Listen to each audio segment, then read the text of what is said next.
بعض لوگ جو ہے وہ سردی کے دنوں میں شال لے لیتے ہیں، اور شال اس انداز سے لیتے ہیں کہ منہ بھی چھپ جاتا ہے، بعض لوگ پورا اپنا جسم لپیٹ لیتے ہیں، تو بعض مفرل بھی صرف گلے میں لٹکا لیتے ہیں. تو شال پہن کر، مفرل پہن کر نماز پڑھنے کا کیا حکم ہے؟ شال پہن کر یا چادر پہن کر آپ نماز تو پڑھ سکتے ہیں.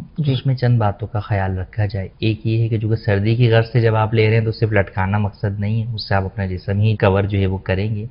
تو مفلر یا کوئی بھی چادر جو ہے وہ اگر آپ کے اس طرح گلے میں پڑی ہوئی ہے کہ اس کے دونوں پلو جو ہے وہ لٹک رہے ہیں دونوں طرف سے، چاہے دونوں آگے لٹک رہے ہیں یا ایک آگے لٹک رہا ہے اور ایک پیچھے لٹکا ہوا ہے، اور وہ گلے کے گرد گھومی ہوئی نہیں ہے، گلے کے گرد جو ہے وہ اس کا گھیرا نہیں بنا ہوا، تو اس حالت میں کپڑا اس طرح لٹکا کر نماز پڑھنا یہ صدل کہلاتا ہے، اور اس سے حدیث پاک میں منع کیا گیا. تو اس طرح نماز پڑھنا مکروہ تحریمی ہے. کئی دفعہ ایسا ہوتا ہے کہ اس طرح سردی کے اندر کیا تو نہیں ہے، کیا تو یوں ہے کہ چادر جو ہے وہ یہاں پہ ڈال لی، لیکن جب آپ رکوع میں گئے تو اب وہ چادر جو ہے وہ دونوں طرف جو ہے وہ نیچے جو ہے وہ آگے اب دونوں طرف لٹک رہی ہے، وہ تو اب وہ صدل والی صورت ہو جائے گی. تو اس لیے آپ کو اس بات کا خیال رکھنا چاہیے کہ آپ اس چادر کو اچھی طرح جو ہے وہ لپیٹ کر کسی جگہ پر جو ہے وہ اس کو گھرس لیں، تاکہ وہ نماز کے اندر اس طرح جو ہے وہ دونوں طرف لٹکنے والی صورت نہ پائی جائے. جہاں تک جو ہے وہ چہرہ چھپانے کا ہے تو مکمل جو ہے وہ چہرہ چھپا دینا یا ناک اور کان منہ جو ہے وہ چھپا دینا تو یہ بھی تلسم جو ہے وہ کہلاتا ہے. تو اس کی بھی جو ہے وہ اجازت نہیں ہے، اس طرح نماز پڑھنا بھی